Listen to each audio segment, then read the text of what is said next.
పరిశుద్ధ గ్రంథమైన బైబిల్ నుండి ఎలీషా దినములలో జరిగిన అద్భుతాల గురించి మనం దేవుని వాక్యాన్ని ఉపవాస పండుగల్లో నేర్చుకుంటున్నాము. రెండవ అద్భుతాన్ని గురించి మనం ధ్యానం చేయబోతున్నాం. రాజుల రెండవ పుస్తకం 2వ అధ్యాయం 21వ వాక్యాన్ని నేను చదువుతున్నాను. జాగ్రత్తగా మీరు దేవుని మాటలు ఆలకించాలని ప్రేమతో తెలియజేస్తాను. రాజుల రెండవ పుస్తకం 2వ అధ్యాయం 21వ వాక్యాన్ని చదువుకోవటానికి ఇష్టపడదాం. అతడు అంటే ఎలీషా ఆ నీటి ఊట యొద్దకు పోయి అందులో ఉప్పు వేసి, యెహోవా సెలవిచ్చిందేమనగా, ఈ నీటిని నేను బాగు చేసి ఉన్నాను గనుక ఇక దీని వలన మరణము కలగకపోవును, భూమియు నిస్సారంగా ఉండదు అనెను. కాబట్టి నేటి వరకు ఎలీషా చెప్పిన మాట చొప్పున ఆ నీరు మంచిదై ఉండెను. చప్పట్లు కొడుతూ బిగ్గరగా యేసయ్యకు మహిమ చెల్లిద్దామా? ఓకే. దేవుని లేఖనాల్లోంచి ఎలీషా దినముల్లో జరిగిన ఈ రెండవ అద్భుతం టైటిల్ ఏమిటంటే, యెరికోలోని నీళ్లు బాగు చేయుట. యెరికోలోని నీళ్లు బాగు చేయుట. ఆ తమ్లైన్ చూపించండి అయ్యా. యెరికోలో ఉన్న నీళ్లు బాగు చేశాడు. ఓకే. ఎలీషా చేసిన ఈ అద్భుతాన్ని గురించి ధ్యానం చేస్తూ ఉంటే తప్పకుండా యెరికోలో ఉన్న నీళ్లు బాగు చేశాడు. ఈ అద్భుత కార్యము ఒక సేవకుడిగా నేను కోరుకునేది ఏమిటంటే, మీ ఆత్మీయ జీవితంలో కూడా ఈ రాత్రి ఏలియా పరిచర్య తర్వాత ఎలీషా చేసిన పరిచర్య చాలా ఉన్నతంగా ఉంది. 2 పాళ్ళ అభిషేకంతో ఒక ఘనమైన పరిచర్య ఎలీషా చేశాడు. ఈ పరిచర్య చేసినప్పుడు ఇక్కడ ఈ రెండవ అద్భుతాన్ని గురించి లేఖనం చెప్తా ఉంది. యెరికోలో ఉన్న నీళ్లు బాగు చేసినట్లుగా వాక్యంలో మనం చూడగలుగుతున్నాం. ఈ రాత్రి నా ప్రార్థన, ఆ రోజు నీళ్లు బాగైనట్లు ఈరోజు చాలామంది జీవితాలు పాడైపోతున్న స్థితిలో ప్రస్తుతం మనం చూడగలుగుతున్నాం. ఈరోజు నీళ్లు చాలా ప్రాముఖ్యమైనవి. నీళ్లు లేకపోతే ఏమీ జరగదు, ఏది చేయలేము కూడా. ఖచ్చితంగా మనిషి జీవించాలంటే నీళ్లు కావాలి. మనిషికి అవసరత కొరకు నీళ్లు చాలా ప్రాముఖ్యమైనవి. ఎలీషా అనేక ప్రాంతాలని దాటుకుంటూ ఇక్కడ యెరికో అనే ప్రాంతానికి వచ్చాడు. యెరికోలో నీళ్లు భూమి నిస్సారమైపోయి ఉన్నది. నీళ్లు మంచిగా లేవు, పాడైపోయిన నీళ్ళన్నీ కూడా. ఎప్పుడైతే ఎలీషా ఆ ప్రాంతానికి వచ్చాడో నీళ్లు పాడైపోయి ఉన్నాయో, వారు చెప్పారు, ఈ నీళ్లు బాగాలేదయ్యా అని. వెంటనే ఎలీషా చేసిన ఈ అద్భుత కార్యాన్ని బైబిల్లో మనం చదివినట్లుగా అద్భుత రీతిగా ఆ నీళ్లు బాగైనట్లుగా నేటి వరకు, అంటే స్టిల్ ఈ రోజుకి కూడా యెరూషలేము వెళితే, యెరికో ప్రాంతానికి వెళితే ఎలీషా చేసిన ఆ అద్భుతం ఇప్పటికీ కూడా అక్కడ నీళ్లు చరిత్రలో రాయబడిన ప్రకారంగా నేటి వరకు, బైబిల్లో రాయబడిన ప్రకారంగా ఈరోజు వరకు అక్కడ నీళ్లు అద్భుతంగా ఉన్నాయి. అనేకుల యొక్క దాహము ఆ నీళ్లు తీరుస్తున్నాయి. ఈరోజు నా ప్రార్థన, మీ ఆత్మీయ జీవితాలు కూడా పాడైపోయిన స్థితిలో ఉంటే దాన్ని బాగుగా చేసే శక్తి మనం ఆరాధించే దేవునికి ఉంది. ఏ సందేహము కూడా లేదు. ఇక్కడ ఎలీషా మన ప్రభు అయిన యేసుక్రీస్తుకి గుర్తుగా ఉన్నారు. ఎలీషా అనే మాటకి అర్థం యెహోవాయే నా రక్షణ. దేవుని వల్లే కదా మనకి రక్షణ వచ్చేది. కాబట్టి ఎలీషా ప్రభు అయిన యేసుక్రీస్తుకి గుర్తుగా కనబడుతూ ఉన్నారు. కొన్ని అనుభవాలు మీకు ఇంట్రడక్షన్లో ఉపోద్ఘాతంలో చెప్తాను. శ్రద్ధగా మీరు మనసు పెట్టి వినండి. మీరు వినగలిగితే ఖచ్చితంగా మీకు అర్థమయ్యే రీతిలో ప్రభు ఈ రాత్రి మీకు ఏ మాటలు అవసరమో అవే ప్రభు ప్రకటిస్తాడు. వారు ఆ పట్టణానికి వచ్చారు, యెరికో పట్టణానికి వచ్చారు. వస్తే ఆ పట్టణం చూడటానికి ఎలా ఉందో తెలుసా? రమ్యమైన చోటుగానే కనబడిందంట వాళ్ళకి. చూడటానికి రమ్యంగానే ఉంది, కానీ నీళ్లు మాత్రం బాలేదు. అందుకే పెద్ద పాస్టర్ గారు ఆ పాటలో ఈ పదాలు చక్కగా బైబిల్లోంచి చక్కని సాహిత్యం తీసుకున్నారు ఆయన. ఊరు మంచిదే గాని ఊటలన్నీ చెడిపోయేనే, ఊరు మంచిదే గాని ఊటలన్నీ చెడిపోయేనే, ఉప్పు వేసిన వెంటనే ఊట అక్షయతానొందెనే, ఊటలు ఊహలు నాదు ఊటలు నీ యందే ఉన్నాయి ప్రభా అని ఇందులోంచే ఆ పాట రాసింది. ఊరైతే మంచిదే, రమ్యంగా. ఆ వచనాలు మీరు చదువుకోండి, అక్కడ రమ్యంగా ఉందంట ఊరు. యెరికో మీకు ఇంట్రడక్షన్ చెప్తున్నప్పుడు చక్కగా రన్నింగ్ నోట్స్ రాసుకోండి. యెరికో అనే మాటకు అర్థం ఏమిటంటే సువాసన గల పట్టణం, సువాసన గల పట్టణం. నోట్ చేయండి, యెరికో ఈక్వల్ టు సువాసన గల పట్టణం. ఊరు పేరు సువాసన గల పట్టణమే, కానీ ఊరిలో నీళ్ళు మాత్రం మంచివి కాదు. ఈరోజు దీన్ని ఆత్మీయంగా మీతో మాట్లాడటానికి ఇష్టపడుతున్నాను. ఈరోజు నీ ఆత్మీయ జీవితం ఒకేలా పేరు, మంచి పేరు పెట్టుకోవచ్చు, ఆ పేరుకు తగినట్లు జీవితం నీకుందా అని దేవుడు నిన్ను అడుగుతూ ఉన్నాడు. క్రైస్తవులకున్న పేర్లు పుట్టు క్రైస్తవులమండి అని పిలువబడుతున్న వాళ్ళు కూడా ఉంటారు. అయితే క్రిస్టియన్టీకి తగినట్లుగా మీరు ఉంటున్నారా? యెరికో అనే ఆ ప్రాంతం సువాసన గల పట్టణమే. చాలా సంవత్సరాల చరిత్ర ఉంది యెరికో పట్టణానికి. ప్రవచితమైతే యెరికో గురించి నెక్స్ట్ సెక్షన్లో మనం నేర్చుకుంటాం కనుక నేను మీకు ప్లెయిన్గా ఉపోద్ఘాతంలో చెప్పుకుంటూ వెళ్తాను. చాలా చరిత్ర ఉంది అక్కడ. అద్భుతమైన వ్యాపారం జరుగుతుంది. బాటసారులు ఆ ప్రాంతం గుండా వెళ్తారు. చాలా చరిత్ర ఉంది యెరికోకి. పేరైతే సువాసన గల పట్టణమే కానీ, రమ్యమైన పట్టణమే కానీ నీళ్లు మాత్రం బాలేదు. ప్రస్తుతం క్రిస్టియానిటీలో చాలామంది ఆత్మీయ జీవితాన్ని చూస్తూ ఉంటుంటే వాళ్ళకి పేరుకే క్రైస్తవులు అన్నట్లుగా, భక్తికి తగినట్లుగా వాళ్ళ బిహేవియర్ కానీ, వాళ్ళ ప్రవర్తన కానీ, వాళ్ళ మాట తీరు కానీ ఎక్కడ కొంచెం కూడా కనబడుతుంది. మీకు అర్థమయ్యే కోణంలో చెప్పడానికి ఇష్టపడతా ఉన్నాను. అలెగ్జాండర్ ద గ్రేట్ చక్రవర్తి, వంటి చేత్తో రాజ్యాలు నీళ్ళ గొప్పవాడు. ఒకసారి సముద్రం దగ్గరికి వెళ్ళి అంటాడు, సముద్రమా నీవు కూడా భూమి ఉంటే నిన్ను కూడా వంటి చేత్తో ఏలేవాణ్ణి. అద్భుతంగా వంటి చేత్తో రాజ్యాన్ని ఏలిన గ్రేట్ చక్రవర్తి అలెగ్జాండర్. ఒకరోజు యుద్ధం చేస్తూ ఉన్నాడు. చాలామంది యుద్ధానికి వస్తారు కదా సైనికులు, వాళ్ళు కూడా యుద్ధంలో పాల్గొన్నారు, యుద్ధం చేస్తూ ఉన్నారు. అలెగ్జాండర్ చక్రవర్తి అలా చూశాడు యుద్ధం చేస్తున్న ఆయన్ని.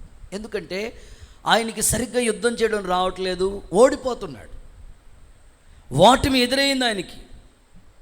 అలెగ్జాండర్ చక్రవర్తి చూసి, బాబు నీ పేరేంటి? యుద్ధం చేత కాదా నీకు? యుద్ధం చేయడం రాదా నీకు? నీ పేరేంటి అని అడిగినప్పుడు ఆయన అంటాడు, అలెగ్జాండర్ అన్నాడు.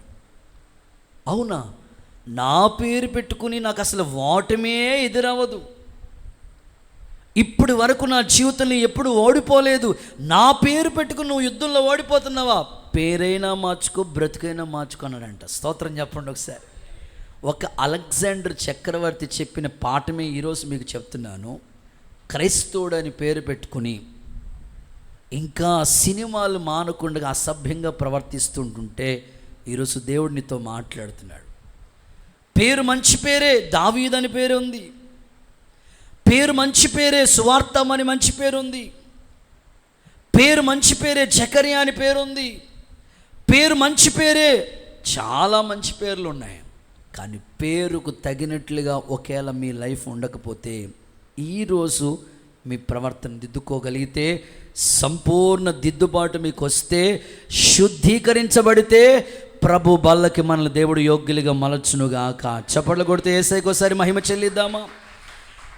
ఎరుకో రమ్యమైన స్థలమే, సువాసన గల పట్టణమే, కానీ ఆ ఊర్లో నీళ్లు బాగాలేదు.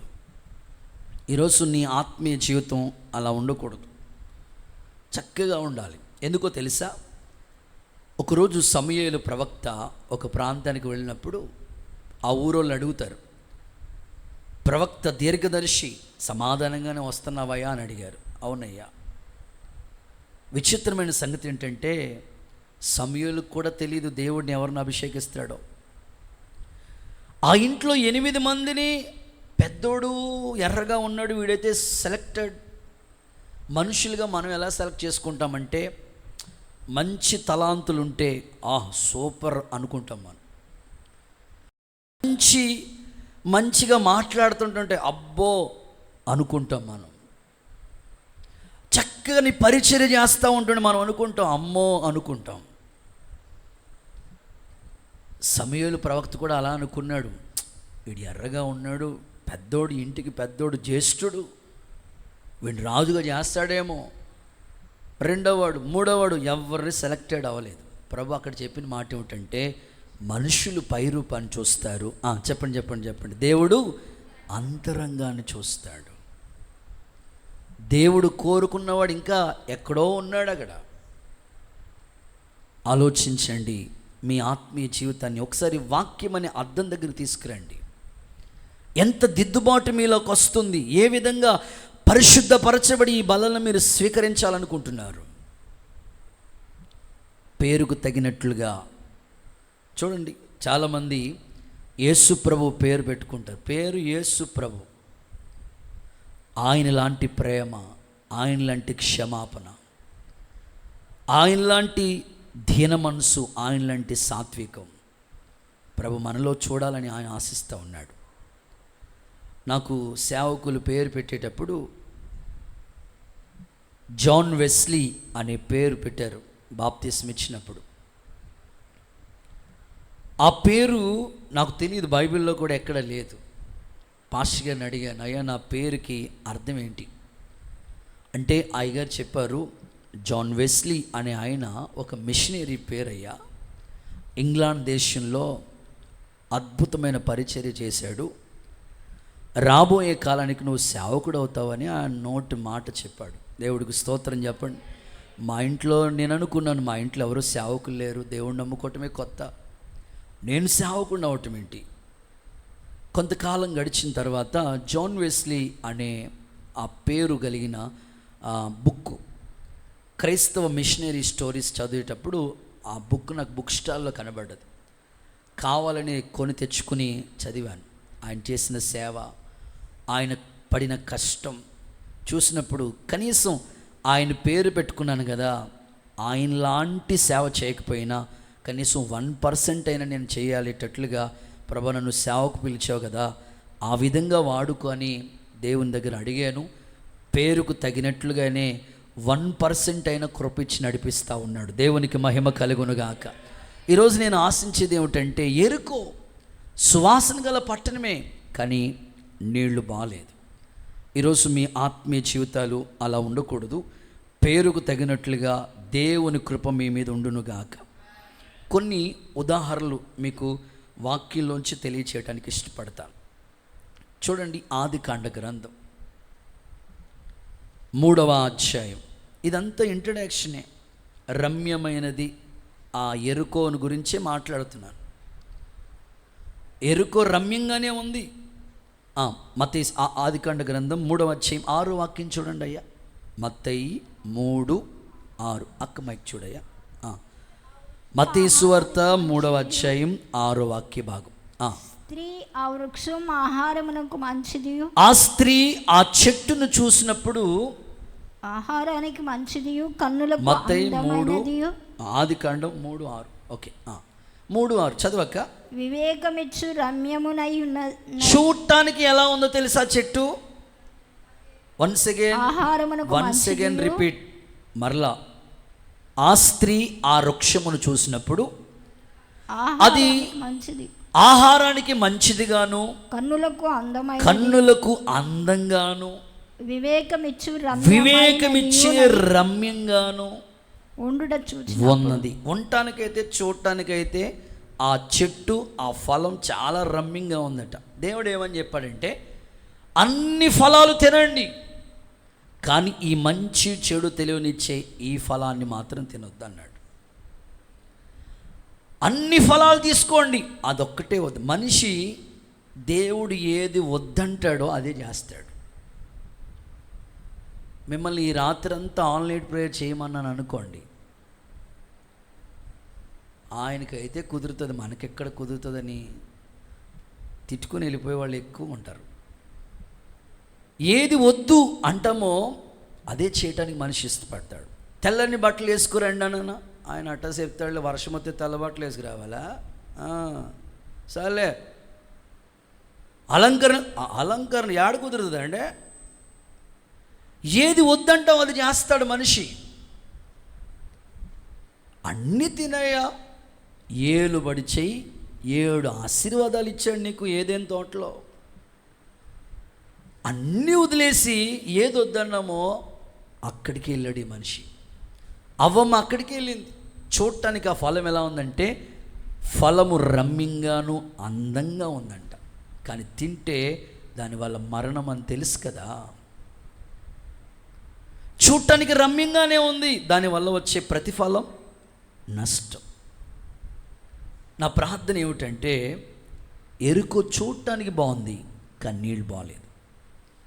ఈరోజు క్రైస్తవ జీవితం పేరు పెట్టుకోవడానికి బాగుంది కానీ అలాగూ ప్రవర్తించడానికి బాగట్లేదు, తగినట్లుగా కనబట్టలేదు, వాక్యానుసారమైన జీవితం కనబట్టలేదు. అందుకే ఈ దుద్దిపాటు కూడికలు, ఈ శుద్ధీకరణ కూడికలు యేసయ్య మనల్ని దిద్దునుగాక, సరిచేయునుగాక. రైట్, ఇందులో మీకు ABC అని ఇంట్రడక్షన్లోనే చెప్తాను. ఏ పాపము.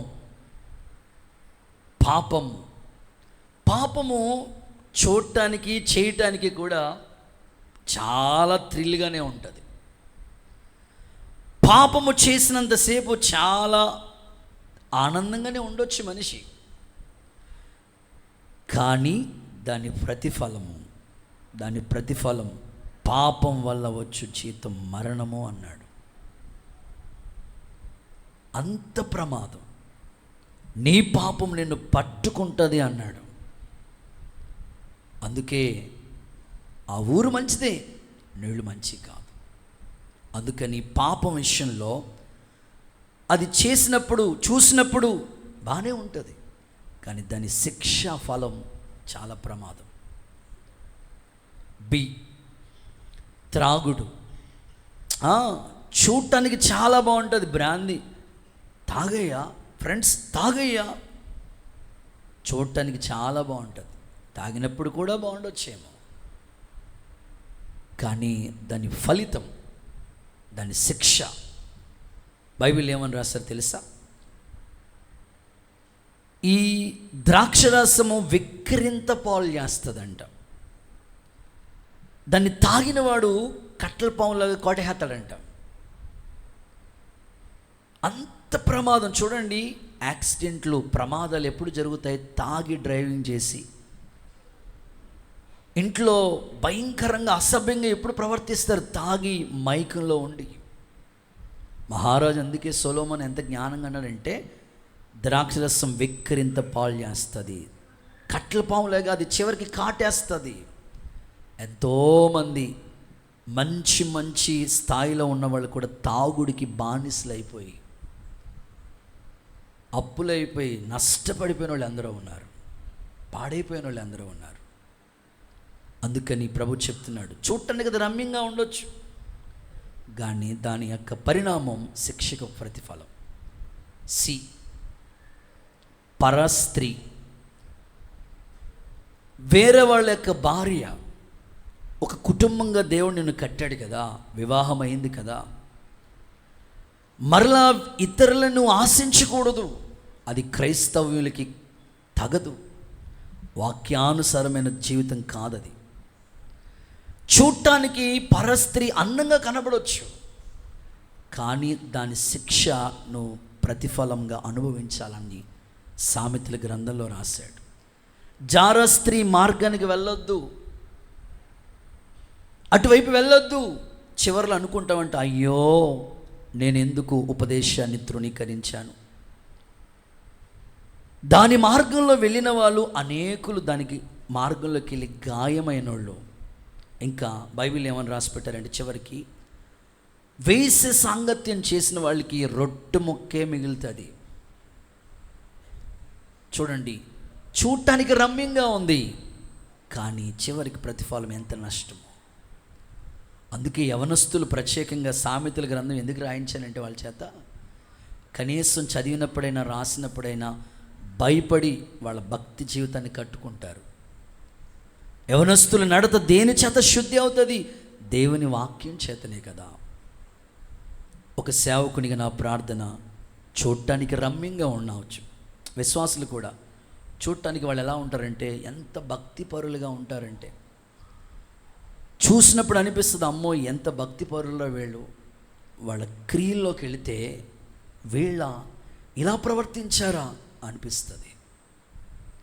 అందుకని రాత్రి ప్రభు మరలా చెప్తున్నాడు, దిద్దుకోండి, సరిచేసుకోండి, పరిశుద్ధపరచబడండి, బలలో చేతులుంచడానికి, నిత్య జీవానికి అర్హులుగా మారటానికి యేసు నామములో కృప కలుగునుగాక. దీంట్లో ఎగ్జాంపుల్గా అబ్షాలోము గురించి చెప్పాలనుకున్నాను. చూడటానికి ఏ లోపం లేనివాడిగా ఉన్నాడంట. బైబిల్లో క్లియర్గా రాశారు, అరికాలు మొదలుకొని నడినెత్తి వరకు ఒక్క లోపం కూడా లేదంట. సాధారణంగా మనిషి అన్న తర్వాత ఏదో ఒక లోపం ఉంటుంది. కొంతమంది ఉంటే పొట్టిగా ఉంటారు. పొట్టుకున్న వాళ్ళకి ఏమనిపిస్తుంది అంటే, పొడవుగా ఉన్న వాళ్ళు చూసినప్పుడు ఏంటి నేను ఎంత పొట్టుగా పుట్టాను అనుకుంటారు. లోపం అది. కొంతమంది పొడవుగా ఉండొచ్చు, కొంతమంది ఎర్రగా ఉండొచ్చు, కొంతమంది నల్లగా ఉండొచ్చు, కొంతమంది సన్నంగా ఉండొచ్చు, కొంతమంది ఏదో ఒక లోపాలు ఉంటాయి. కొంతమందికి కోలమకం ఉండొచ్చు, లేకపోతే కొంతమందికి గుమ్మడికాయల రౌండ్గా ఉండొచ్చు, రకరకాలుగా ఉంటాయి. కానీ అబ్షాలోము పుట్టినప్పుడు ఆయన చూస్తే ఎలా ఉన్నాడు తెలుసా? అరికాలు మొదలుకొని నడినెత్తు వరకు ఒక్క లోపం కూడా లేదండి. చూడటానికి ఏమీ లోపం లేదు, కానీ క్రియలు చూసావంటే ఎంత దారుణంగా ప్రవర్తించాడు అబ్షాలోము. మీరు చూడండి, జస్ట్ నేను ఆ ఒక్క మాటే, ఎరుకో రమ్యంగా ఉంది, నీళ్లు మాత్రం బాగాలేదు. సో దాన్ని బేస్ చేసుకునే పాఠం అంతా మీకు చెప్తున్నాను. ఒకసారి చదవండి, అబ్షాలోము గురించి చదువుదాం. సమూయేలు 2వ పుస్తకం 14:25. సమూయేలు 2వ పుస్తకం 14:25.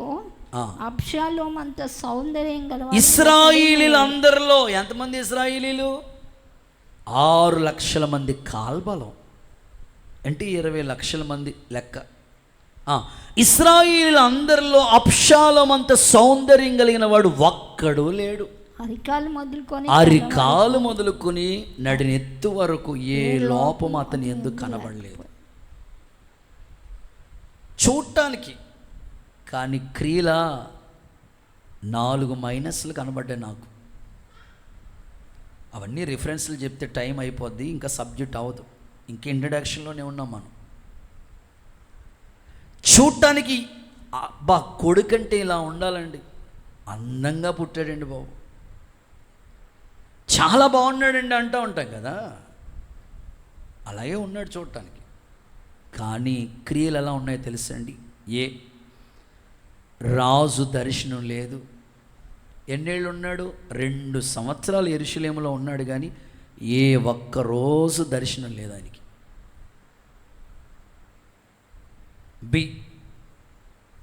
యోవాబు పొలాన్ని తగలబెట్టేశాడు. అమ్నోన్ని చంపేశాడు, పగ. తండ్రికి అన్యాయం చేశాడు. తన తండ్రి సంబంధించిన వాళ్ళందరినీ తన వైపు తిప్పేసుకున్నాడు. ఎంత దారుణం అండి. చూడటానికి ఎలా ఉన్నాడు అబ్షాలోం? ఏంది మీరేం మాట్లాడట్లేదు? ఒకసారి గట్టిగా హల్లెలూయా అని చెప్పండి. మరలా చెప్పనా? రాసుకుంటున్నారా? ఓకే. చూడటానికి ఎలా ఉన్నాడు చెప్పండి? సౌందర్యంగా ఉన్నాడు, ఏ లోపం లేనివాడిగా ఉన్నాడు. కానీ మిస్టేక్స్ ఏంటో తెలుసా? రాజు దర్శనం లేదు, సింపుల్గా దర్శనం లేదు. ఉన్నది ఎక్కడ? యెరూషలేములోనే ఉన్నాడు, దేవునిలోనే ఉన్నాడు, కానీ దర్శనం లేదు. పొలాన్ని తగలబెట్టేశాడు. పొలం అంటే సంఘం, తగలెట్టేశాడు. యోవాబు పొలాన్ని అంటించేశాడు. చూడండి అబ్షాలోము యొక్క మైనస్లు. అమ్నోన్ని చంపేశాడంటే పగ. చూస్తే అలా కనబడ్డు, పగ. తండ్రికి సంబంధించినవి తన వైపు తిప్పేసుకున్నాడు. ఇవి అబ్షాలోములో ఉన్న మైనస్. ఈరోజు మిమ్మల్ని అడుగుతా ఉన్నాను, ఈ వాక్యము గోడకి, కిటికీలకి, గుమ్మాలకి కాదు, కానీ మన కొరకే. మీరు ఎలా కనబడుతున్నారు? రమ్యంగా కనబడుతున్నారా? మీ వస్త్రధారణ, అద్దం ముందుకు వెళ్ళినప్పుడు ఎక్కడ లోపం లేకుండా చక్కగా అలంకరించుకుని వస్తారే, మరి అంతరంగ స్వభావం ఎలా ఉంది? భక్తికి తగిన గుణాలు ఎలా ఉన్నాయి? ఇన్ని లోపాలుండి ఎలా ప్రభు బలలో మీరు స్వీకరిస్తారు? ఆ ఎరుకో పట్టణం సువాసన గలదే, కన్నీళ్లు పాడైపోయినాయి. ఈరోజు ఎంతోమంది ఆత్మీయ స్థితి పాడైన స్థితిలో, మచ్చ, డాగు, కలంకం, అసూయ, స్వార్థం. చాలామంది క్రైస్తవ బిడ్డలు ఎలా ఉన్నారంటే, దేవుని మందిరానికి వచ్చినప్పుడు భాషలు మాట్లాడతారు, ఇంటి దగ్గర బూతులు కూడా మాట్లాడతారు. ఎలా మనసు ఒప్పుకుంటుంది వాళ్ళకి? ఈరోజు సంపూర్ణ శుద్ధీకరణ, పరిపూర్ణ ఉపదేశం సియోన్లోంచి దేవుడు మనకి ప్రత్యక్షమై బోధించునుగాక. చప్పట్లు కొడుతూ ఒకసారి యేసయ్యకి మహిమ చెల్లిద్దామా? ఓకే, ఇప్పుడు సబ్జెక్టులోకి వస్తున్నాను. ఎరుకోలో నీళ్లు ఎలా మంచిగా బాగాయి? ఎలీషా ద్వారా ఈ అద్భుతం ఎలా జరిగింది అని ఆలోచిస్తే, ముచ్చటగా 3 మాటలు చెప్పేసి ఈ సందేశాన్ని ముగింపులోకి తీసుకొస్తా. ఎలీషా ద్వారా దేవుడు ఈ అద్భుతం ఎలా చేశాడు, లేదా ఎరుకోలో ఉన్న నీళ్లు ఎలా బాగయ్యాయి అనే ఆలోచన కలిగి దేవుని మాట వినగలిగితే మీ అంతరంగాన్ని ఆయన బాగు చేస్తాడు. ఒక మనిషి మరొక మనిషిని బాగు చేయలేడు, కానీ మిమ్మల్ని చూస్తున్న దేవుడు, పరిశీలిస్తున్న దేవుడు, మీ స్వభావాల్ని గుర్తించిన దేవుడు ఆయన పోలికతో చేశాడు. కాబట్టి తప్పిపోతున్నా, జారిపోతున్నా, తొలగిపోతున్నా, దేవునికి ఆయాసాన్ని కలిగిస్తున్నా, ఎలాగైనా ఆయనలాగా త్రిప్పుకోవాలని ఆయన ఆశిస్తూ ఉంటాడు. ఈ అద్భుతం ఎలా జరిగిందో ముచ్చటగా 3 మాటలు చెప్పి ఈ సందేశాన్ని ముగింపులో తీసుకొస్తాను. చదవండి. మొదటి మాట, రాజుల 2వ పుస్తకం 2వ అధ్యాయం 20వ వాక్యాన్ని చదువుదాం. అతడు కొత్త పాత్ర తీసుకుని వచ్చి ఉప్పు వేసి, చాలు. మొదటి మాట, కొత్త పాత్ర తీసుకున్నాడు అనండి, గట్టిగా మాట్లాడాలి. కొత్త పాత్ర తీసుకున్నాడు. మాట్లాడరా? మీరు ఇంకా పాతగానే ఉంటారా? మాట్లాడండి. కొత్త పాత్ర తీసుకున్నాడు. ఓకే, ఇప్పుడు నోట్ చేసుకోండి. కొత్త పాత్ర తెచ్చాడు, కొత్త పాత్ర తీసుకున్నాడు. ఇప్పుడు ఎరుకో నీళ్లు పాడైపోయినాయి కదా, ఆ నీళ్లు బాగు చేయడానికి అది ఒక నది, ఆ ఎరుకోలో వాటర్ అలా వస్తూ ఉంది, మొత్తం బాగా పాడైపోయింది. ఇప్పుడు ఆ నీళ్లు బాగా అవ్వాలంటే పాత్ర కొత్తది ఉండాలి. అదే మన హృదయం అనే పాత్ర కొత్తగా అవ్వాలి. హృదయం అన్నిటికన్నా ఘోరమైన వ్యాధి కలిగింది.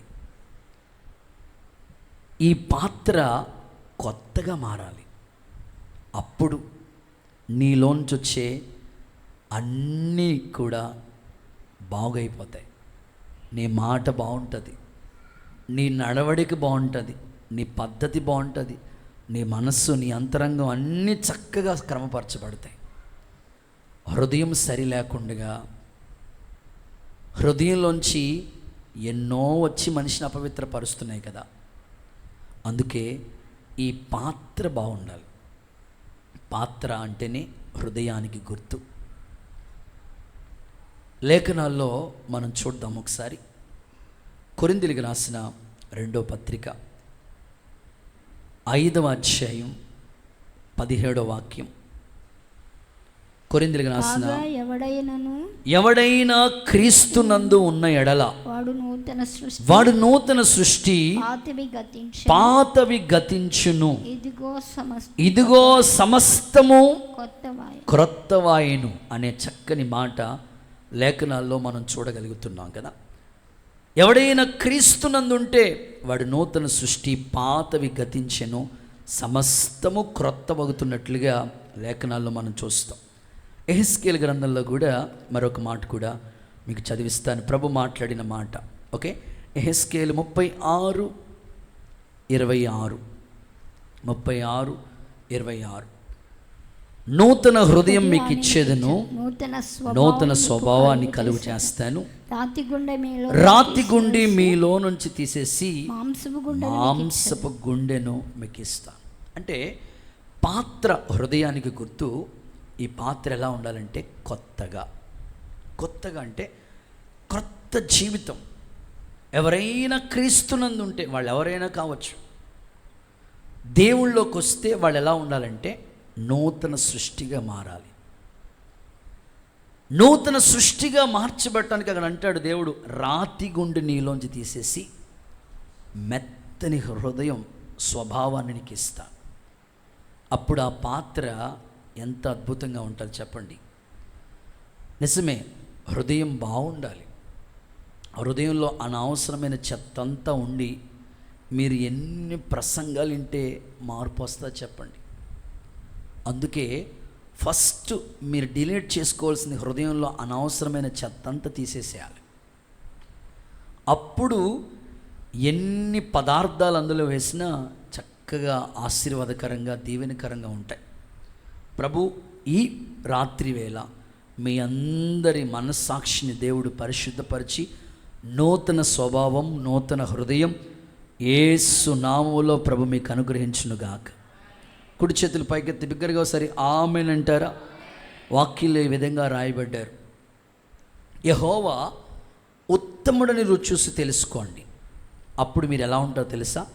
సమస్త దూషణ మాటలు, సమస్త వేషధారణ, సమస్త కపటం మానేసి క్రొత్తగా జన్మించిన శిశువుని పోలిన వారే నిర్మలమైన వాక్యం అనే పాల వలన మీరు ఎదుగుతారు అన్నాడు. అప్పుడే పుట్టిన పిల్లోడికి ఏమైనా కక్షలు ఉంటాయా? అప్పుడే పుట్టినోడికి ఏమైనా సరిహద్దు గొడవలు ఉంటాయా? ఏముండవు. అందుకే చెప్పాడు, క్రొత్తగా జన్మించిన శిశువుని పోలిన వాడే అన్నాడు. దేవునిలో మీరు కొత్త పాత్ర అంటే నూతన స్వభావం మీకు రావాలి. యేసు నామములో మీ మీదకి దేవుని కృప దిగవచ్చునుగాక. ఒక్కసారి చేతుల పైకెత్తి హల్లెలూయా అని చెప్పండి. సౌలు గాడిదలు కాసుకునేవాడు. గాడిదలు తప్పిపోతే వెతుక్కుంటాడానికి వెళ్ళాడు. దారిలో ఒక ఆయన చెప్పాడు, ఆ ఊరిలో ఒక ప్రవక్త ఉన్నాడు, ఏది చెప్తే అది జరుగుతుంది అన్నాడు. ఆయన ఎవరు, ఆయన వెతుక్కుంటా కరెక్ట్గా ఆయన దగ్గరికి వెళ్ళాడు. చెప్పాడు ఆయన.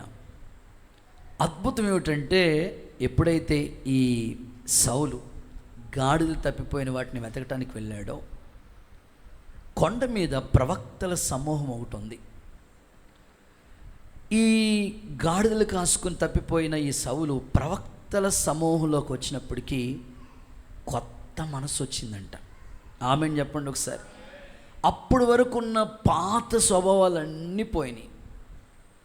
ఈరోజు దేవునిలో రక్షింపబడి సంవత్సరాలు అవుతున్నాయి, కానీ హ్యాపీ న్యూ ఇయర్ అని విషెస్ చెప్పుకుంటున్నారు, కానీ హృదయం మాత్రం పాతగానే ఉంటుంది, స్వభావాలు మాత్రం పాతగానే ఉంటున్నాయి.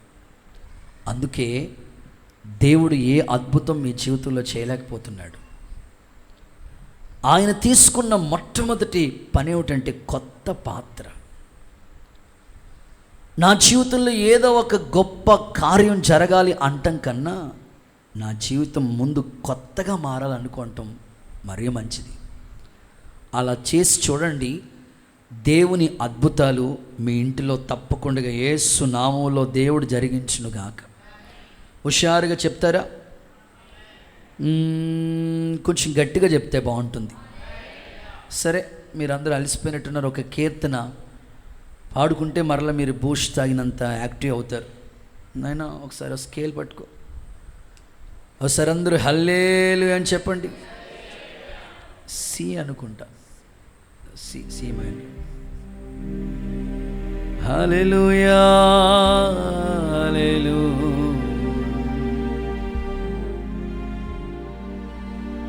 ఎడారి త్రోవలో నీ నడచిన, ఎరుగని మార్గములో నన్ను నడిపిన, ఎడారి త్రోవలో నీ నడచిన, ఎరుగని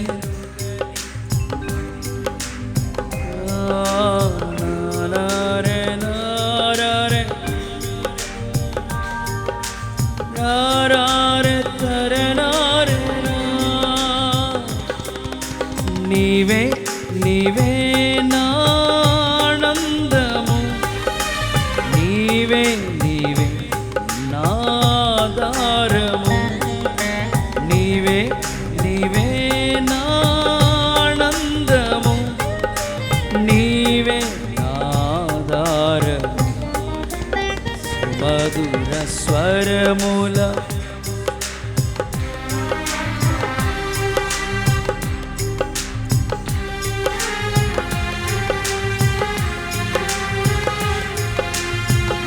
యేసయ్యా,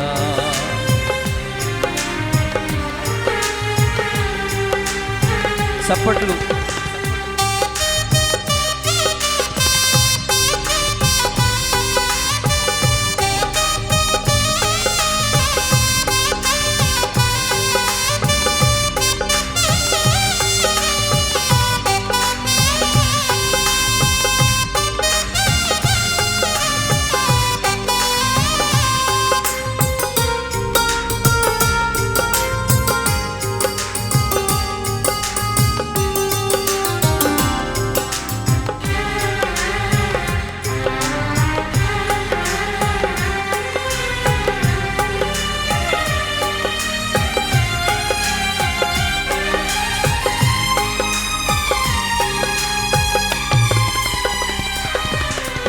వేలాది నదులన్నీ నీ మహిమను, తరంగపు పొంగులు నీ బలమును, పర్వత శ్రేణులు నీ కీర్తినే ప్రకటించుచున్నవేగా.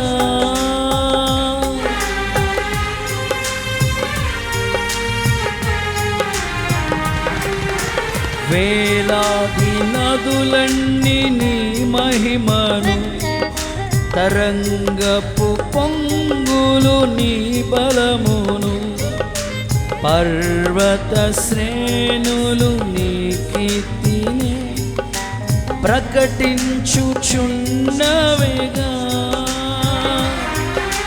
నీవే నీవే నా అతిశయము, నీకే నీకే ఆరాధన. నీవే నీవే నా అతిశయము, నీకే ఆరాధన. సుమధుర స్వరముల వేలాది దూతల కొనియాడబడుచున్న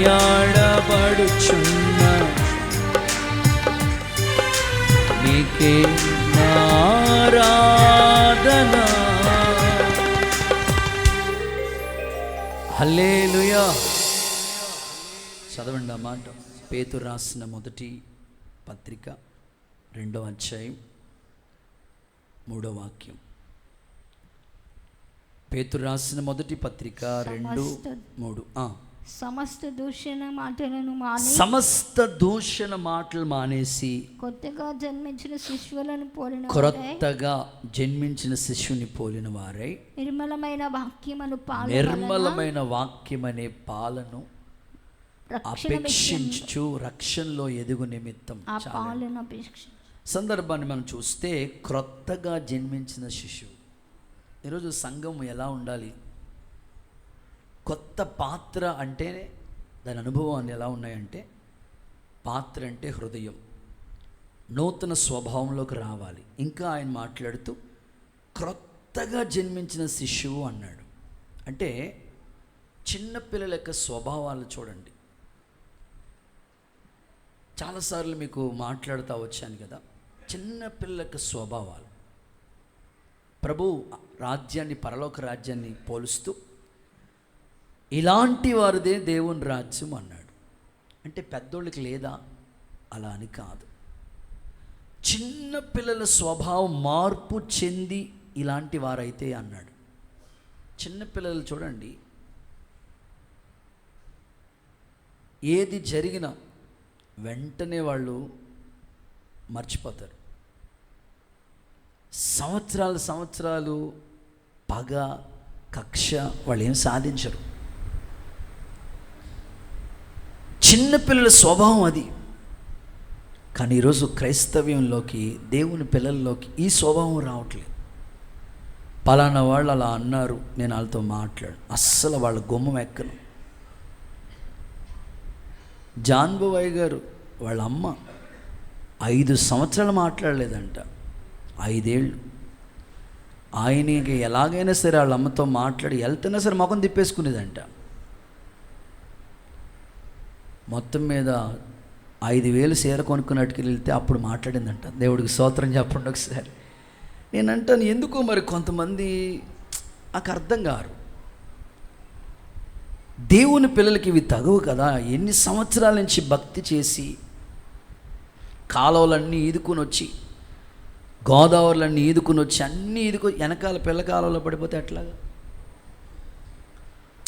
ఎంత భక్తి చేసి చిన్న చిన్న విషయాల్లో ఒకసారి మీరు ఆలోచించండి. ఉదయకాలం కోపడ్డావు, సాయంకాలానికి సమాధాన పడిపో. దేవుడు నీ మీద కోప్పడితే అసలు మనం ఒకరు ఉంటామా? అందుకని దేవుని సంధిలో చిన్న పిల్లల స్వభావంలోకి రండి. అలాంటి మనస్సు దేవుడు మీకు అనుగ్రహించునుగాక. రైట్, సౌలు గురించి చదువుదామా? సమూయేలు మొదటి పుస్తకం 10:9.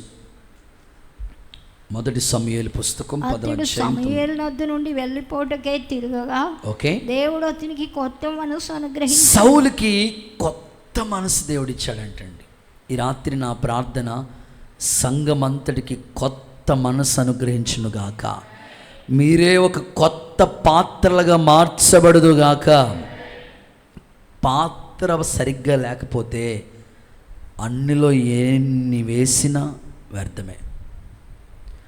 పాత్ర సరిగ్గా లేకపోతే మన తల్లోళ్ళు భలే మంచి పాఠాలు మనకు నేర్పించారు కదండి.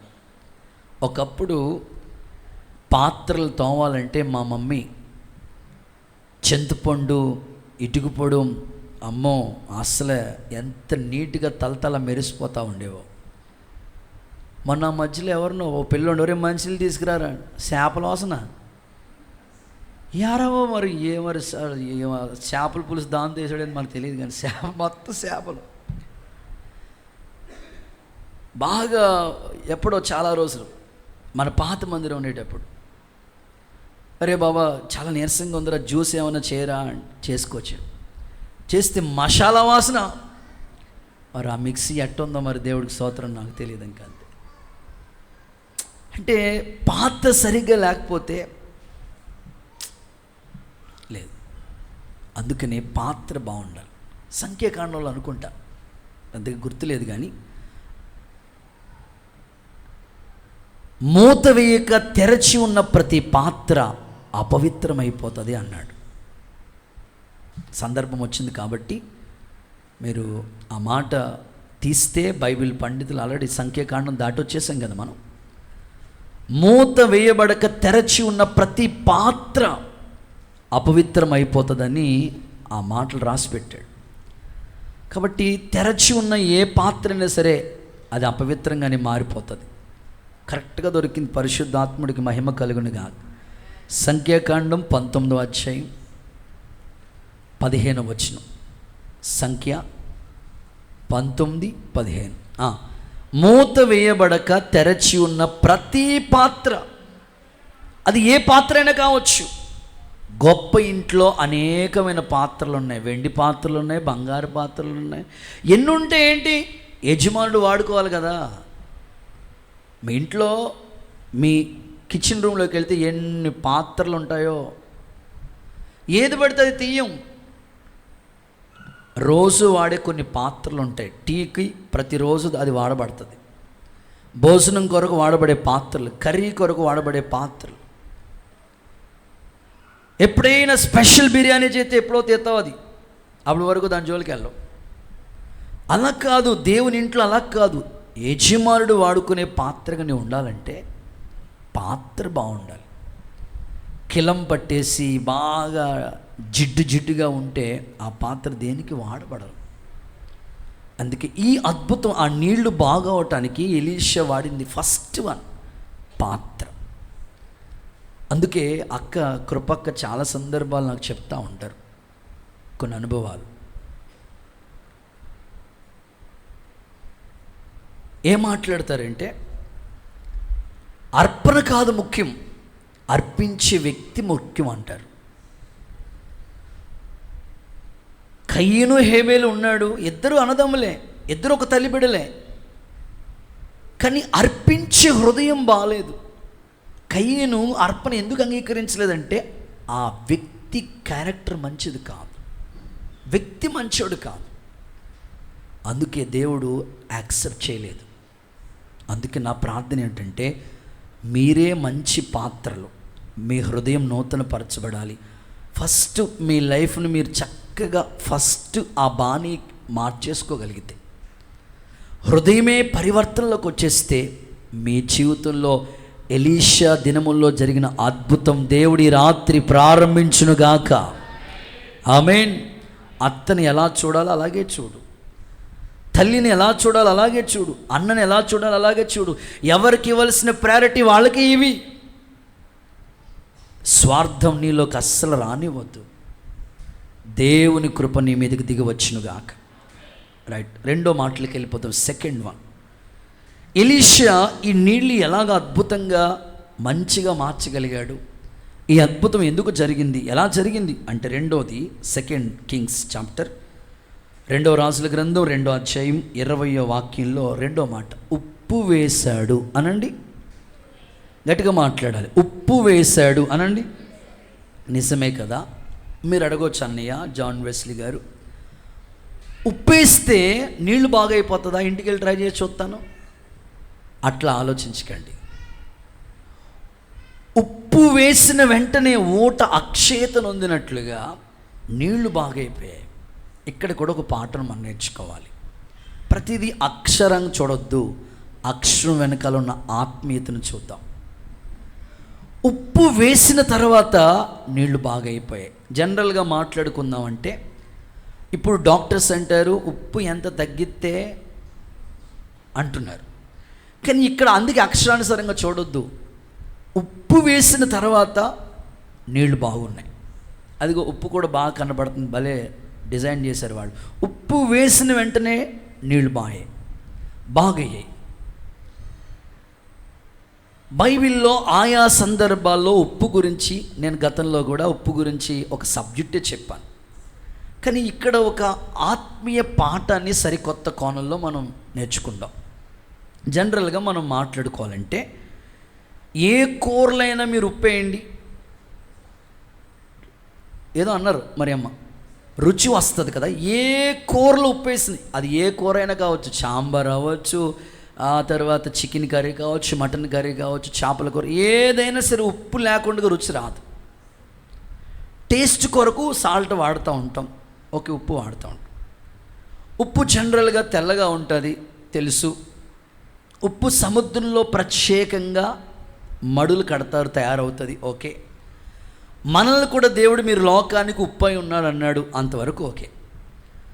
నా ఆలోచన ఏమిటంటే ఈ సబ్జెక్ట్ నేను చదువుతూ ప్రార్థన చేసుకున్నప్పుడు ఉప్పు వేసిన వెంటనే నీళ్ళు ఎలా మారిపోయినవి, మధురంగా ఇప్పటి వరకు ఆ నీళ్లు మధురంగా మారాయంటే అసలు కారణం ఏంటంటారు అని నేను ఆలోచిస్తూ ఉన్నప్పుడు వాక్యంలో ఉప్పు గురించి చదువుతున్నప్పుడు ఒక మాట గుర్తొచ్చింది. చూద్దాం. మార్కు సువార్త 9వ అధ్యాయం 50వ వచనం చదువుదాం. మార్కు 9:50. ఉప్పు మంచిదే కానీ ఉప్పు నిస్సారమైతే దేని వలన సారం కలుగుతుంది? మీలో మీరు, బైబిల్ చూడండి అయ్యా, మీలో మీరు ఉప్పు సారము గలవారై ఉండి ఒకరితో ఒకరు సమాధానంగా ఉండండి. ఉప్పు సారము కలిగి ఒకరితో ఒకరు సమాధానంగా ఉండండి అంటే ఇక్కడ ఉప్పు దేనికి గుర్తు అంటే సమాధానానికి గుర్తు. ఈ సమాధానాన్ని ఇచ్చే ఆయన ఎవరు? సమాధాన కర్త ఒక ఆయన ఉన్నాడే, ఆయనకి గుర్తు. ఒకసారి అందరూ చప్పట్లు కొడుతూ సార్ యేసయ్యకి మహిమ చెల్లిస్తారా?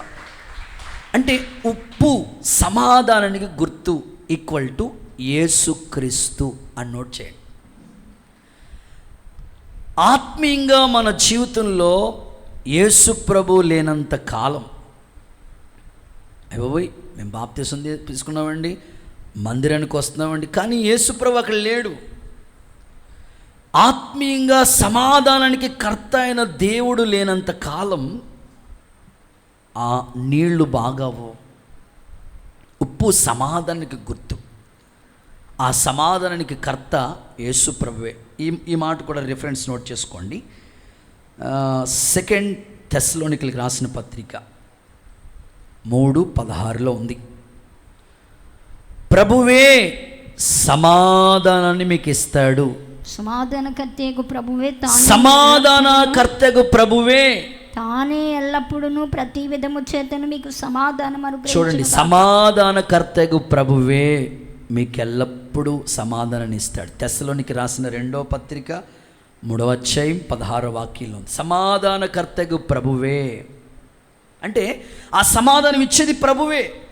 ఇక్కడ ఉప్పు వేయటం అంటే ప్రభువు. ఆత్మీయంగా మాట్లాడుకోవాలంటే ఆధ్యాత్మికమైన జీవితంలో మన దేవుడు ఉంటేనే, ఆయన లేకుండా నీళ్లు బాగవటం అసాధ్యం. ఆయన వల్లే ఏదైనా జరగాలి, ఆయన లేకుండా ఏది జరగదు. ఈ నెల వాగ్దానం గుర్తుపెట్టుకోండి, మీకు అసాధ్యమైనది ఉండదు. ఆమెను చెప్పండి ఒకసారి. దేవుడికి అసాధ్యమైనది లేదు, ఆయన పిల్లలమైన మనకి కూడా అసాధ్యమైనది లేదు అని ప్రభు చెప్తున్నాడు. హల్లెలూయా. ఉప్పు వేసిన వెంటనే నీళ్లు మధురంగా మారే. ఉప్పు సమాధానానికి గుర్తు, ఆ సమాధానానికి కర్త ప్రభు, ఆ సమాధానం ఇచ్చేవాడు ప్రభు. ఇక్కడ ఇంకొక పాఠం కూడా మీకు చెప్పాలి.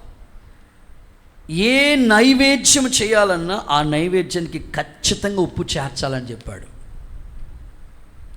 ఉప్పు గురించి కొన్ని పాఠాలు మనం ఆలోచిస్తే, ఉప్పు కరిగిపోతుంది. యేసయ్య నిన్ను ప్రయోజకుడిగా చేయటానికి సిలువలో కరిగిపోయాడు, నిలువెల్లా కరిగిపోయాడు. నాగల చాలవలైన శరీరం దున్నబడింది, 1-40 కొరడా దెబ్బలు భరించాడు, కరిగిపోయాడు ఆయన సిలువలో. ఉప్పు ఎలా కరిగిపోయిందో యేసయ్య నీ కొరకు అలా కరిగిపోయి విలువైన జీవితాన్ని ఇచ్చాడు. ఉప్పును మీరు చూస్తే రుచిగా ఉంటుంది. ఆయన మాటలు కూడా ఆయన మాట్లాడినట్లు ఎప్పుడు ఎన్నడూ ఎవ్వరూ మాట్లాడలేదండి. ఇక ఆలోచిస్తే ఉప్పు ఎందులో వేసినా కలిసిపోతుంది, కూరలో కలిసిపోతుంది, నీటిలోని కలిసిపోతుంది. అసలు ఎంత సమాధానకారకుడో చూడండి ప్రభు. ఈరోజు నా ఆశ ఏమిటంటే, నీ ఆత్మీయ జీవితంలో దేవుడు ఏదైనా ఒక అద్భుతం చేయటానికి సిద్ధంగానే ఉన్నాడు ఆయన. అయితే పాత్ర బాగుందా? ఈ పాత్రలోనికి ఉప్పు రావాలి. సమాధానకర్త అయిన ప్రభు అక్కడ ఉండాలి. యేసయ్య దయ వల్ల మన అంతరంగంలో ఆయనకి చోటిచ్చాము. కొన్నిసార్లు చూడండి, జనరల్గా ఎగ్జాంపుల్ మీకు చెప్తాను. ఓ పెళ్ళికి వెళ్ళాడు నేను, వాక్యం చెప్తా ఉన్నారు, ఒక ఆయన గ్రీటింగ్స్ చెప్పమన్నారు, చెప్పేసి కూర్చున్నాను. పెళ్లి చేసే పాష్ గారు వచ్చారు, దండలు మార్పిస్తా ప్రమాణాలు చేపిస్తూ ఉన్నాడు. వెనకాల ఓ పెద్ద ఆయన వచ్చి, నేను కూర్చున్న వెనకాల ఓ పెద్ద ఆయన వచ్చి కూర్చున్నాడు. కూర్చున్నప్పటి నుంచి అదో రకమైన స్మెల్. 2 నిమిషాలు కూడా కూర్చోలేకపోయాను నేను. ఏందయ్యా అంటే, జరదా కిల్లీలు నవ్వులుతున్నాడు, వస్తున్నాడు, ఫుల్గా తాగేస్తున్నాడు.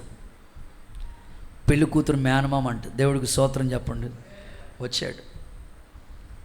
చూడండి, అలాంటి అసభ్యమైన ప్రవర్తన కలిగిన వాళ్ళ దగ్గర 1-2 నిమిషాలు మనం ఉండలేకపోయాం కదా.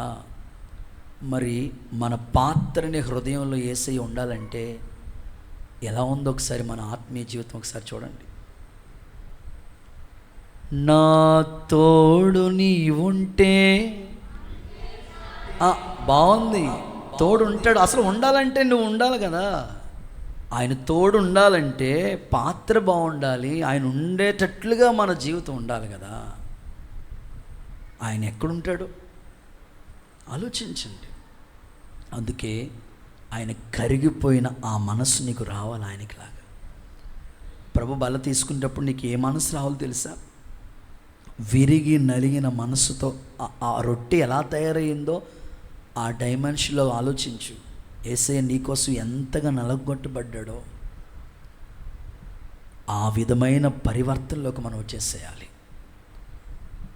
సమాధాన కారకుడు, అలాగే కరిగిపోయే స్వభావం కలిగిన వాడు, అందరితో కలిసిపోయే స్వభావం ఉన్నవాడు. ఈ రోజుల్లో అలా ఉండట్లేదు కదా. అందరితో కలవగలుగుతున్నావు నువ్వు, అందరికీ ప్రైజ్ లాడ్ చెప్తున్నావా? ఆ చిన్న పాప అందరికీ ప్రైజ్ లాడ్ చెప్తుంది, కానీ నువ్వు నీకు నచ్చిన వాళ్ళకే చెప్పి వెళ్తున్నావు. నీదో గ్రూపు. ఈరోజు నువ్వు ఆలోచించు, ఎందుకు దేవుడు అద్భుతం చేయట్లేదు అంటే సరైన ఉప్పు లేదు అక్కడ, సమాధానకర్త లేడు అక్కడ, అందరితో కలవట్లేదు, కరిగిపోయే మనస్సు లేదు నీకు, రుచికరంగా మాట్లాడలేదు. ఈ రాత్రి ఏ విధము చేతనైనా ఉప్పు వేసే అనుభవాలు, సమాధానకర్త అయిన ప్రభు అలాంటి స్వభావాలు మనకి దేవుడు దయచేయునుగాక. చూద్దామా గట్టిగా ఒకసారి ఆమేనని చెప్దామా? చూడండి, లేవియ కాండం 2:13, లేవి కాండం 2:13 ఒకసారి చూద్దామా? లేవి కాండం 2వ అధ్యాయం 13వ వచనం. నీవు అర్పించే ప్రతి నైవేద్యానికి ఉప్పు చేర్చవలెను. అంతే, ఏ అర్పణను అర్పించినా అందులో ఉప్పు ఖచ్చితంగా ఉండి తీరాల్సిందే. డాక్టర్స్ అయితే ఉప్పు తగ్గించమని, ఉప్పు తినకుండా ఉంటే మంచిది అంటారు. అది భౌతికంగా, నేను ఆత్మీయంగా మాట్లాడుతున్నాను. ఉప్పు అంటే సమాధానానికి గుర్తు, అదే ప్రభువే. అర్పించే ప్రతి అర్పణ నువ్వు ఏది చేసినా వాక్యానుసారంగా, దేవునికి ఇష్టానుసారంగా, పరిశుద్ధాత్ముడు రాబోయే కాలానికి మీ కుటుంబాన్ని చక్కగా కట్టాలని నేను ఆశిస్తున్నాడు. ఏ విధము చేతనైనా మీ కుటుంబాలు నూతన పరచబడి సమాధాన కారకులుగా మార్చబడునుగాక. హుషారుగా ఆమేనండి, ఇంకాస్త గట్టిగా ఆమేనండి. ఓకే, ఇక చివరి మాటలకు వచ్చేస్తాను. ఆఖరి మాట చెప్పేసి ప్రార్థిస్తాను. రాజుల 2వ పుస్తకం 2వ అధ్యాయం 21వ వాక్యం. ఎప్పుడు ఈ నీళ్లు బాగయ్యాయి అంటే 2:20. ఆ నీటి ఊట యొద్దకు పోయి అందులో ఉప్పు వేసి యెహోవా సెలవిచ్చినదేమనగా, ఓకే, ఈ నీటిని నేను బాగు చేసి ఉన్నాను గనుక ఇక దీని వలన పొరపాటును కూడా మరణం రాదు అని చెప్పేసాడు. నేటి వరకు ఆ నీళ్లు బాగున్నాయి. సో మూడోది ఏంటంటే నీటి ఊటను బాగు చేశాడు అనండి. అంటే ఆ నీళ్లు పైన బాగా అవ్వలేదు. నాకు నీళ్ళు అంటే బాగా గుర్తొచ్చి పరంజ్యోతి స్కూలే, దేవుడికి స్తోత్రం. ఇక అసలు నీళ్ళంటే పరంజ్యోతి స్కూలే. ఎట్లాగానే అంటే బట్టలు ఉతుక్కోవాలంటే అవతల పక్క నుంచి నీళ్ళు తెచ్చుకోవాలి. సరే, తెచ్చుకున్న నీళ్ళు ఏమన్నా బాగుంటాయంటే వైట్ కలర్ లాల్చిగిని పొరపాటున ఆ నీటిలో నానబెట్టి పొద్దున్న ఉతికారా 2 రోజులకి ఎల్లో కలర్ షేడ్లోకి వచ్చేస్తుంది. ఆ డాక్టర్ గారు వేసుకున్న చూడు ఎల్లో కలర్, ఆ షేడ్లోకి వచ్చేస్తుంది. ఇప్పటికీ కూడా అక్కడ ఏంటయ్యా ప్రాబ్లం అంటే వాటర్ కంప్లైంట్ అయ్యా అంటారు. ఆ మధ్యకాలంలో కూడా ఒక అంకుల్ ఇల్లు అద్దెల కోసం వెతుకుతున్నాడు. ఏరియాలు వెతుకుతా వచ్చాడు, చూసారంట double stair building and 3 bedroom. ఇప్పుడు అందరూ డబుల్ బెడ్రూమ్ నుంచి 3 బెడ్రూమ్లోకి వచ్చినట్లు 3 బెడ్రూమ్ అన్నిటికీ పిల్లలకి సౌకర్యంగా ఉంటుంది, స్కూల్కి దగ్గరలో ఉంటుంది, చుట్టాలు బంధువులు ఎవరు వచ్చినా అన్నిటికీ బాగుంటుందని సెలెక్ట్ అయిపోయింది. అంతా ఓకే, అడ్వాన్స్ కూడా ఇచ్చేసాడు. కానీ వెళ్ళలేదు. ఎందుకయ్యా అంటే నీళ్లు బాగాలేదు. దేవుడికి స్తోత్రం చెప్పండి. అంతే. ఇక్కడ నీటి ఊటను బాగు చేశాడు ఆయన. ఒకరోజు ఆ నీళ్లు బాగు చేస్తుంటే మరుసటి రోజుకి తేడా వచ్చేస్తాయి.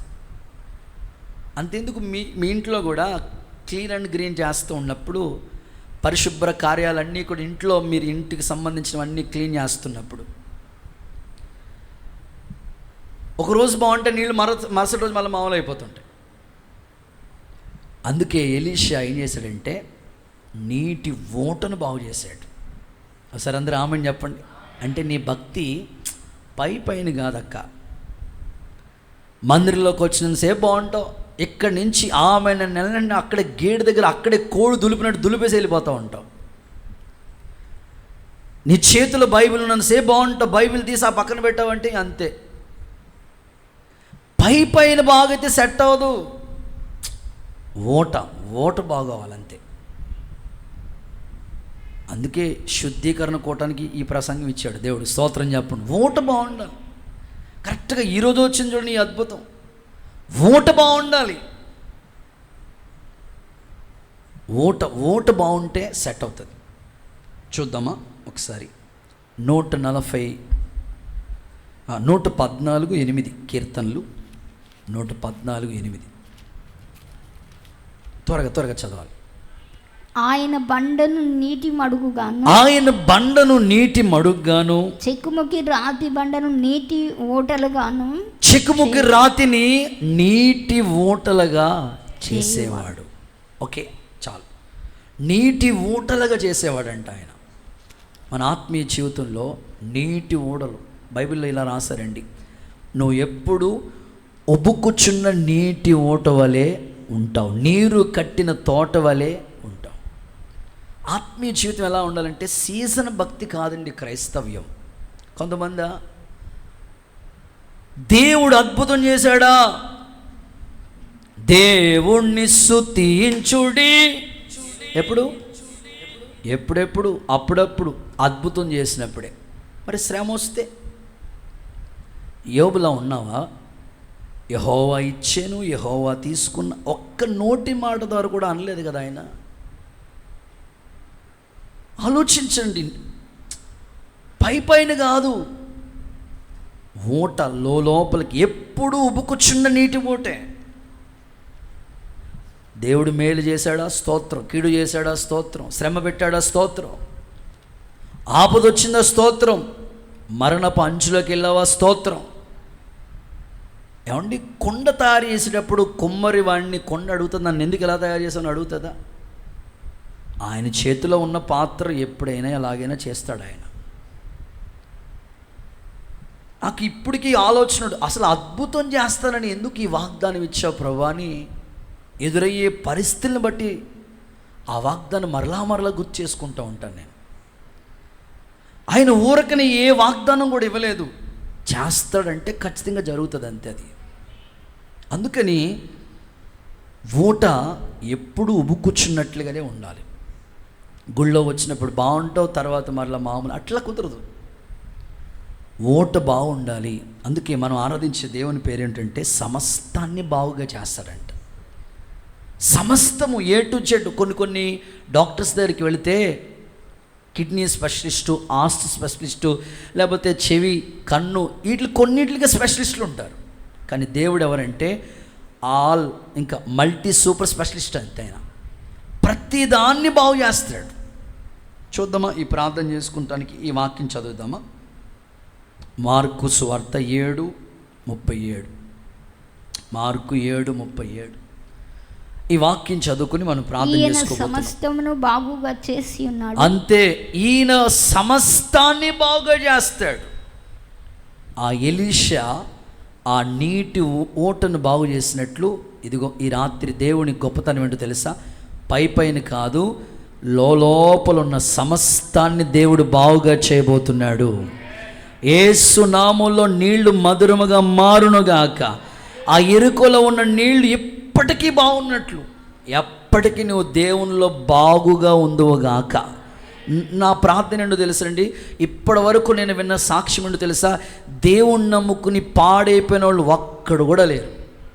దేవుణ్ణి నమ్ముకుని బాగైన సాక్ష్యాలు ఎన్నో మనం వింటూ వచ్చాం. ఆమెను చెప్పండి ఒకసారి. నీ లైఫ్లో కూడా ఇప్పటి వరకు కూడా ఎన్నో బాగుగా చేసుకుంటూ వచ్చాడు ఆయన. ఇంకా బాగు చేసే శక్తి ఆయనకు ఉంది. సమస్తాన్ని బాగుగా చేస్తాడు. ఇది డాక్టర్లకు అసాధ్యం, కానీ దేవుడు సమస్తాన్ని బాగుగా చేస్తాడు. ఆ మాట నువ్వు ప్రార్థన చేసుకో. నువ్వు సమస్తాన్ని బాగుగా చేస్తానన్నావు కదయ్యా, ఆ నీటిని బాగుగా చేసినట్లు నా జీవితాన్ని బాగుగా కట్టండి అయ్యా. ఎక్కడ పాడైపోయిందో, ఎక్కడ వీక్ అయిపోయానో నీకు తెలుసు కదయ్యా, బాగుగా కట్టు అని తీర్మానం చేసుకోగలిగితే ఖచ్చితంగా నీ ఆత్మీయ జీవితాన్ని, సమస్తాన్ని బాగుగా మారుస్తాడు. అలాంటి శ్రేష్టమైన కృపకు మనందరిని దేవుడు పాత్రులుగా మార్చునుగాక. నేను ముగిస్తున్నాను.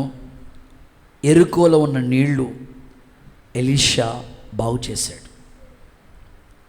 ఎలా అంటే, ఎరుకో పట్టణము పేరుకి రమ్యంగానే సువాసనగా లేవని ఉంది, కానీ నీళ్లు మాత్రం పాడైపోయాయి. ఈరోజు క్రైస్తవ్యం కూడా పేరుకి క్రైస్తవులే, కానీ పాడైపోతున్న జీవితాలు ఎన్నో ఉన్నాయి. ఈ నీళ్లు ఎలా బాగా అయినాయో ముచ్చటగా 3 మాటలు చెప్పాను. నెంబర్ 1, చెప్పండి, కొత్త పాత్ర తెచ్చాడు. కొత్త పాత్ర తీసుకున్నాడు. మన హృదయమే పాత్ర, నూతనపరచబడాలి. నెంబర్ 2, ఉప్పు వేశాడు. ఉప్పు సమాధానానికి గుర్తు. ఆ సమాధాన కారకుడు యేసుక్రీస్తు ప్రభుని నువ్వు పూర్తిగా అంగీకరించాలి. ఆయన లాంటి స్వభావంలోకి వచ్చేసేయాలి. కరిగిపోయే మనసు వచ్చేయాలి నీకు. నెంబర్ 3, నీటి ఊటను బాగు చేశాడు. పైన కాదు, నీ కూడా ఆత్మీయంగా సమస్తము బాగుపడాలి. అలాంటి కృపకు మనలందరినీ దేవుడు పాత్రలుగా మార్చి ఈ అద్భుతం మన జీవితంలో ప్రారంభించునుగాక. అందరూ లేచి నిలబడి